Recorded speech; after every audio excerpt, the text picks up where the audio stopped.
Lixo, disse a milionária sobre o Mustang do pai solo, e silenciou quando o ponteiro do contagiros disparou. Eu nunca vi um carro pior que este na minha vida. Thomas Kravtsov ouviu o insulto enquanto segurava o cabo do esfregão. Para o mundo, ele era apenas o homem que limpava o chão da Gileon Ibéria, uma corporação de tecnologia de ponta. Ninguém via as cicatrizes em suas mãos, nem o brilho de gênio em seus olhos cansados. Ninguém sabia que aquela empresa, que agora ostentava vidros espelhados e lucros bilionários, fora erguida sobre o cadáver de sua invenção e o sangue de sua esposa. 10 anos de silêncio, 10 anos de humilhações, 10 anos esperando o momento exato para desferir o golpe de volta. E esse momento chegou em uma tarde abafada, no pátio de eventos da empresa. Thomas acordara às 6 da manhã, como sempre. O despertador era desnecessário. O corpo era um relógio biológico ajustado pela disciplina da dor. Ele preparou o café para o filho Daniel, um menino de 10 anos, que tinha o olhar sério do pai e a ausência da mãe marcada em cada silêncio. No café da manhã, Daniel disse algo que fez o coração de Thomas falhar uma batida. Pai, o carro está com o cheiro da mamãe de novo, o perfume de jasmim dela. Eu senti quando você abriu a porta ontem. Thomas desviou o olhar. Ele sabia que o motor laminar, escondido sob a lataria enferrujada de seu velho Mustang 1967, não queimava apenas combustível. Ele operava em uma frequência que parecia dobrar a própria realidade. Ele deixou o filho na escola e dirigiu até a Gileon. Estacionou seu lixo no canto mais afastado, onde os sedãs alemães e os elétricos silenciosos dos executivos pareciam zombar de sua ferrugem. Lá dentro, Thomas era invisível. Ele limpava o corredor da diretoria quando a porta de vidro se abriu. Irina Rivas saiu. Ela era a imagem do sucesso. 35 anos, terno sob medida, o rosto gélido de quem nunca precisou pedir desculpas. Ela era filha de Victor Rivas, o homem que roubara o projeto laminar de Thomas e o expulsara da indústria, garantindo que ele nunca mais conseguisse um emprego como engenheiro. O evento de inovação e mobilidade começou às 2 da tarde. Jornalistas, investidores e câmeras cercavam o palco. Irina falava sobre o futuro, sobre baterias que rendiam 8% a mais e como a Gileon era a vanguarda da eficiência. Nossa filosofia está em cada detalhe, até nos carros que nossos funcionários dirigem, disse ela, apontando para a frota de luxo. Seu olhar então parou no Mustang caindo aos pedaços de Thomas. Mas parece que temos uma exceção. Alguém que ainda não entendeu o que significa progresso. O público riu. Thomas deu um passo à frente, largando o balde. Esse carro funciona melhor do que qualquer um nesta praça, dona Irina. O riso aumentou. Irina, querendo transformar o momento em um show de humilhação, desafiou. Então mostre, ligue essa sucata. Deixe que todos ouçam o som do atraso. Thomas caminhou até o Mustang. Ele não sentia raiva, sentia paz. Ao girar a chave, o mundo parou. Não houve o engasgo de um motor velho, nem o rugido bruto de um V8. O que saiu do escapamento foi um som cristalino, uma nota musical contínua, perfeita, como o sopro de uma flauta divina. O ponteiro do tacômetro subiu como um raio, mas o carro não tremeu. Isso é o motor laminar, disse Thomas, sua voz projetada pelo silêncio atônito da multidão. Eficiência de 320%, emissão zero. A tecnologia que seu pai roubou de mim e da minha esposa há 10 anos. Irina empalideceu. O escândalo estava gravado. O fantasma finalmente havia saído do porão. O peso da verdade. O caos que se seguiu foi uma tempestade de flashes e perguntas. Irina, tentando manter a compostura, ordenou que a segurança retirasse Thomas, mas os jornalistas eram como tubarões sentindo sangue. 320% é fisicamente impossível, gritou o engenheiro-chefe da empresa. Para vocês é, respondeu Thomas entrando no carro, porque vocês pensam em cilindros. Eu e Marina pensamos em respiração. Thomas saiu do pátio deixando um rastro de perplexidade. Ao chegar em sua pequena casa na periferia, ele sentou-se à mesa e abriu uma caixa de metal. Lá estavam os diários de Marina. Ela fora o cérebro químico do projeto. A mulher que via o fogo não como uma explosão, mas como uma dança. Victor Rivas, o pai de Irina, oferecera milhões pelo silêncio deles. Quando recusaram, ele usou sua influência para colocá-los na lista negra de todas as empresas de energia. Quando Marina adoeceu, ele negou o acesso dela aos tratamentos experimentais da fundação da empresa. Thomas tornou-se faxineiro na Gileon por uma única razão: para estar perto do inimigo e usar o laboratório de descarte da empresa para terminar o protótipo que ele e Marina começaram na cozinha de casa. Naquela noite, Irina não dormiu. Ela subiu até o arquivo morto da presidência e começou a vasculhar os documentos de seu pai, falecido há 5 anos. Ela sempre o vira como um titã da indústria, um homem duro, mas justo. Mas ao abrir uma pasta marcada como Confidencial Projeto Laminar 2015, o mundo dela desmoronou. Lá estavam as cartas.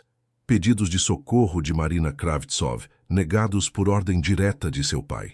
Relatórios técnicos que provavam que a tecnologia de Thomas tornaria toda a linha de produção da Gileon obsoleta em meses. Victor Rivas não roubara a tecnologia para usá-la. Ele a roubara para enterrá-la.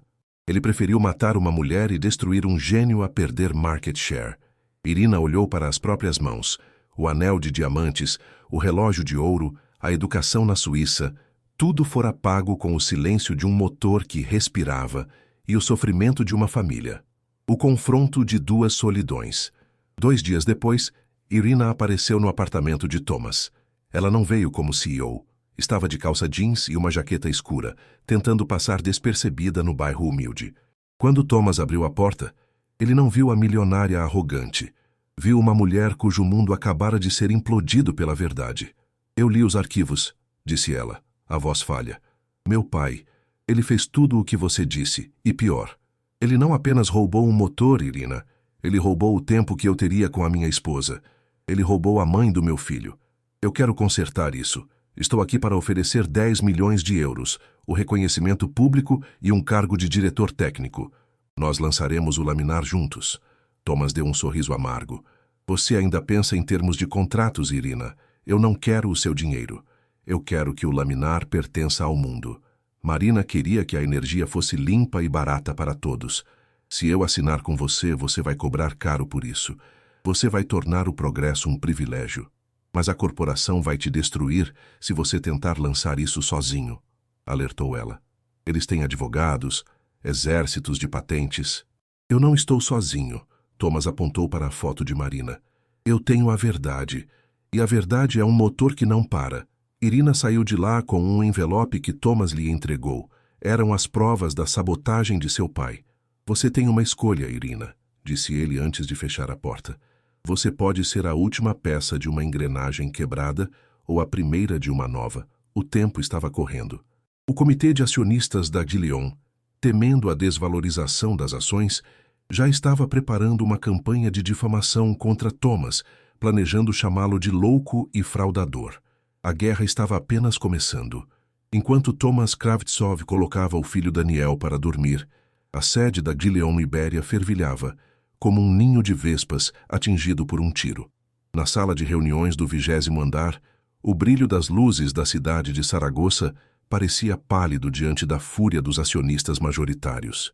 O comitê de crise, formado por homens que viam o mundo apenas através de planilhas e dividendos, não estava preocupado com a ética, mas com a contenção de danos.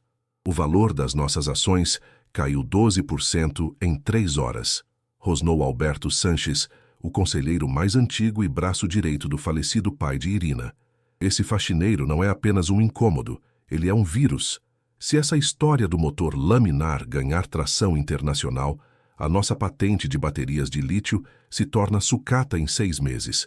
Irina, sentada na cabeceira da mesa, sentia o envelope de Thomas queimando em sua bolsa. Ela observava aqueles homens, os mesmos que carregaram o caixão de seu pai, discutindo a destruição de um homem como se estivessem ajustando o preço do aço. Já acionamos nossos contatos na mídia, continuou Sanches, olhando para Irina com um olhar paternalista que escondia uma ameaça. Amanhã, a narrativa será outra. Vamos focar no histórico psicológico de Thomas. Diremos que ele nunca superou a morte da esposa, que sofre de delírios de grandeza e que as modificações no Mustang são, na verdade, peças roubadas de nossos laboratórios durante seus turnos de limpeza. Mas e se o motor realmente funcionar? A voz de Irina cortou a sala, fria e cortante. E se as provas de que ele é o autor original forem reais? Houve um silêncio pesado. Sanchez inclinou-se para a frente. Irina, querida, a verdade é uma questão de quem tem o melhor departamento jurídico. Seu pai sabia disso. Ele protegeu esta empresa para você. Não deixe o sentimentalismo de uma tarde arruinar o legado da família Rivas. Thomas, no entanto, já esperava o contra-ataque. Em sua pequena oficina no subúrbio, ele não estava apenas revisando o motor. Ele estava preparando a munição digital. Durante os 10 anos em que limpou os escritórios da Gileon, Thomas não apenas esfregou chãos, ele observou. Ele sabia quais computadores tinham as falhas de segurança mais óbvias e quais arquivos de projeto descartado continham os registros originais de Marina. Ele não era apenas um mecânico. Era um homem que aprendeu a ser um fantasma no sistema. Pai, por que você está olhando para aquelas fotos de novo? Daniel apareceu na porta da garagem, esfregando os olhos sonolentos. Estou lembrando de uma promessa, Dani. Lembra que a mamãe dizia que o fogo podia ser amigo? Estou garantindo que o mundo entenda o que ela quis dizer. Na manhã seguinte, a campanha de difamação começou conforme o previsto. Os telejornais locais mostravam especialistas pagos, afirmando que a eficiência de 320% era uma impossibilidade termodinâmica e que Thomas Kravtsov era um ex-funcionário amargurado. A polícia chegou a bater à sua porta com um mandado de busca, alegando suspeita de apropriação indébita de tecnologia corporativa. Eles levaram seus HDs antigos, mas Thomas sorriu enquanto os oficiais carregavam as caixas. Ele sabia que o que eles levaram eram iscas. O verdadeiro núcleo do sistema laminar estava criptografado em um servidor em nuvem que só seria liberado se ele não fizesse um login diário. Um mecanismo de homem morto. Irina, sentindo-se sufocada pela teia de mentiras da própria empresa, tomou uma decisão arriscada. Ela mandou seu motorista particular embora e pegou um táxi para um endereço que Thomas mencionara no envelope. Não era sua casa, mas um antigo galpão industrial onde ele e Marina começaram tudo. Ao chegar, ela encontrou Thomas trabalhando sob a luz de uma única lâmpada amarela. Eles vão te prender, Thomas, disse ela, aproximando-se. Sanchez já comprou os juízes.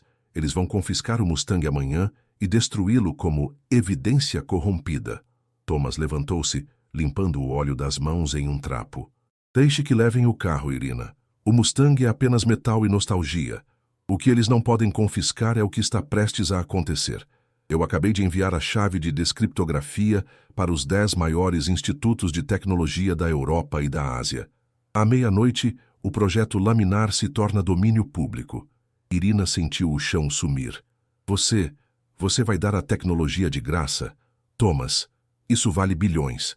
Você poderia ser o homem mais rico do planeta. Eu já sou o homem mais rico do planeta, Irina. Eu tenho a memória da mulher que amei e um filho que pode se orgulhar do pai. O seu pai queria o monopólio. Eu quero a revolução. Se todos tiverem o projeto, a Gileon não pode matar todos os inventores do mundo. Irina olhou para o homem à sua frente. Ele não tinha nada, mas tinha tudo. Ela, que tinha tudo, sentia-se vazia. Foi nesse momento que a herdeira da Gileon percebeu que não poderia salvar a empresa do seu pai sem se tornar o monstro que ele foi. Sanchez tem uma gravação, confessou Irina, a voz trêmula. Uma gravação do dia em que sua esposa morreu.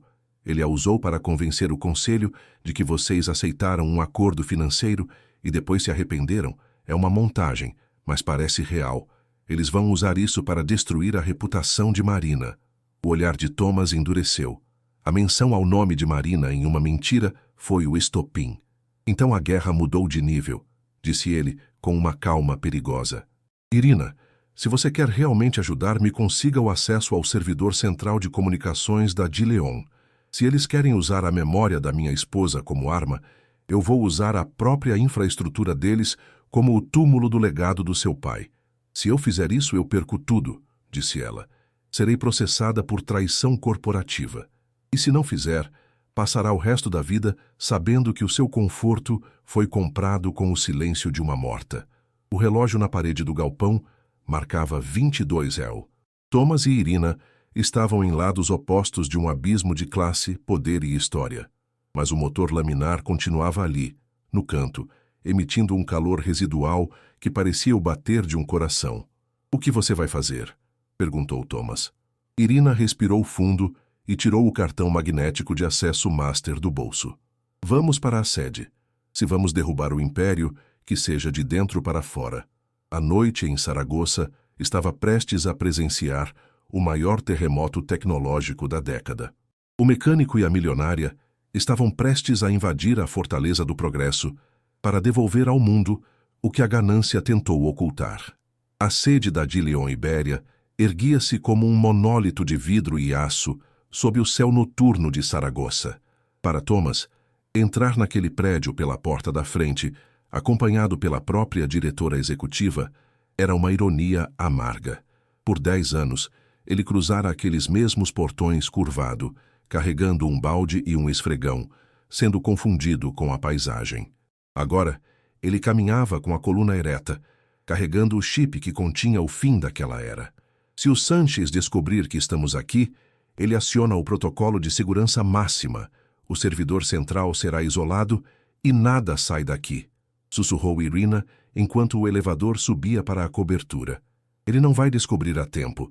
Ele está ocupado demais comemorando a vitória precoce nos jornais de amanhã. Thomas respondeu, os olhos fixos nos números que subiam no painel digital. Ao chegarem ao centro de processamento de dados, o ar estava gelado, preenchido pelo zumbido de milhares de ventoinhas. Irina usou sua biometria para abrir a sala do servidor-mestre. Thomas não perdeu tempo. Ele conectou o dispositivo e seus dedos voaram pelo teclado. Ele não estava apenas enviando o projeto laminar. Ele estava extraindo a caixa preta da corporação. "O que é isso?" perguntou Irina, vendo colunas de dados vermelhos surgirem na tela. "É a prova final. Todas as transações bancárias secretas que seu pai fez para silenciar os laboratórios concorrentes. E aqui..." Thomas parou, a voz falhando por um segundo. "Aqui está o registro de comunicações do dia 14 de maio de 2015, o dia em que Marina se foi." Na tela surgiu um e-mail enviado por Victor Rivas para o departamento jurídico. "Negue o pedido de subsídio médico dos Kravtsov. Se ela morrer, ele quebra. Sem ela, o motor nunca será concluído. O problema se resolve sozinho." Pelo monitor de segurança, eles viram Alberto Sanchez e uma equipe de segurança privada saindo do elevador. Sanchez não parecia irritado. Ele tinha o sorriso de quem finalmente encontrara a desculpa para eliminar o problema de uma vez por todas. "Irina," a voz de Sanchez ecoou pelo sistema de alto-falantes da sala. "Eu sabia que você era fraca, mas traição é um crime que seu pai nunca perdoaria. Você e esse faxineiro estão cometendo espionagem industrial. Abram a porta e entreguem o hardware, ou as consequências serão definitivas." "Ele vai dizer que foi um acidente, Thomas," Irina disse tremendo. "Um curto-circuito no servidor, um incêndio acidental. Ninguém vai questionar a versão oficial da Dilion." Thomas olhou para o monitor. O progresso do upload estava em 88%. "Eu não vim aqui para sair vivo, Irina. Vim aqui para garantir que o motor viva." "Não diga isso," ela gritou. "Daniel precisa de você. Marina não gostaria que você se sacrificasse por vingança." "Não é vingança, é justiça." Thomas olhou para ela, e por um momento a dureza em seus olhos suavizou. "Mas você ainda tem uma chance. Se você abrir o duto de ventilação técnica, consegue chegar ao saguão lateral. Vá embora. Eu termino o upload." Irina olhou para o painel de controle e depois para Thomas. A mulher que subira naquele elevador estava morta. No seu lugar, havia alguém que finalmente entendera o preço do seu privilégio. "Eu não vou a lugar nenhum. Eu sou a dona desta empresa. Se o Sanchez quer sangue, ele vai ter que passar por cima da herdeira legítima." Irina pegou o microfone de comunicação interna. "Sanchez, aqui é Irina Rivas. Eu estou gravando esta conversa e transmitindo em tempo real para o servidor externo. Se um fio de cabelo do Sr. Kravtsov for tocado, a polícia receberá não apenas os crimes do meu pai, mas os seus. Você está demitido por justa causa e improbidade administrativa. Saia deste prédio agora." Do outro lado do vidro reforçado, Sanchez parou. Ele sabia que Irina estava blefando sobre a transmissão em tempo real. Thomas ainda estava nos 92%. Mas a dúvida plantada foi o suficiente para fazê-lo hesitar. Naquele mundo, a reputação era tudo. Você está jogando fora um império por causa de um homem que limpa latrinas, Irina, gritou Sanchez. Pense no seu futuro. Meu futuro começou quando eu ouvi o som daquele Mustang. Ela respondeu com firmeza. Foi o som de algo que você nunca vai entender. Honestidade, 98%, 99%, 100%. O computador emitiu um sinal sonoro suave. O projeto laminar estava agora nos servidores de universidades em Tóquio, Berlim e São Paulo. Thomas soltou um suspiro profundo. A promessa estava cumprida. Mas Sanchez, percebendo que perdera a batalha digital, decidiu ganhar a física. Ele acenou para os seguranças que começaram a usar um ariete hidráulico para arrombar a porta blindada. Se a tecnologia vazou, eu vou garantir que ninguém saiba como operá-la, rosnou Sanchez. Thomas puxou a Irina para trás dos racks de servidores. Ele pegou um pequeno cilindro de metal do bolso, uma peça que parecia um bocal de escapamento em miniatura. O que é isso? Perguntou Irina. O coração do laminar, o ajustador de frequência. Sem isso, as cópias que eles baixarem serão apenas motores eficientes, mas instáveis. Eu guardei a chave final para este momento. A porta explodiu. Sanchez entrou com os seguranças, a fumaça obscurecendo sua visão. Entreguem o chip e talvez eu deixe vocês saírem daqui com dignidade, Sanchez disse, apontando uma arma para Thomas. Thomas sorriu, o rosto iluminado pelas luzes azuis dos servidores. Você quer o segredo do movimento, Alberto? Então ouça com atenção. É o som da liberdade. Thomas acionou o cilindro. Um som de alta frequência, idêntico ao do Mustang, preencheu a sala. Não era apenas um som. Era uma vibração que entrou em ressonância com os cristais de silício dos servidores e com o próprio ar. As janelas de vidro reforçado da cobertura começaram a rachar. O sistema elétrico da Gileon entrou em colapso, transformando a torre bilionária em uma casca escura. No meio do blackout e do caos, Thomas e Irina aproveitaram a confusão dos seguranças para escapar pelos dutos que ele conhecia tão bem dos tempos de faxina. Eles emergiram na rua, sujos de poeira e óleo, enquanto a torre Gileon ficava às escuras atrás deles. Thomas olhou para o céu. Pela primeira vez em 10 anos, o peso em seu peito havia desaparecido.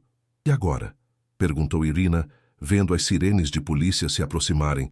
Agora, Thomas disse, vendo Daniel correndo em sua direção, acompanhado pelo vizinho que o trouxera. O mundo vai aprender a respirar de novo. E a Gileon? Bem, a Gileon vai ter que aprender a limpar o próprio chão. O amanhecer em Saragossa não trouxe apenas o sol, mas uma nova realidade econômica. A queda da Gileon Ibéria foi fulminante. Com os segredos de Victor Rivas expostos e o projeto laminar circulando livremente por todos os cantos do globo, a estrutura de monopólio que sustentava a empresa ruiu como um castelo de cartas. Alberto Sanchez foi preso antes mesmo de o sol atingir o zênite, acusado de tentativa de homicídio e fraude corporativa.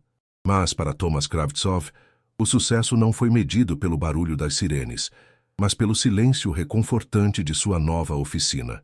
6 meses depois, o galpão industrial que outrora fora um esconderijo transformou-se no epicentro de uma revolução. Thomas não aceitou os milhões de euros que as seguradoras e o espólio da Gileon tentaram lhe pagar como indenização. Em vez disso, ele exigiu algo muito mais valioso: a reabilitação total do nome de Marina e a transformação da antiga sede da empresa em um centro de pesquisa público e gratuito. Pai, olha isso! Daniel chamou, apontando para o televisor da oficina.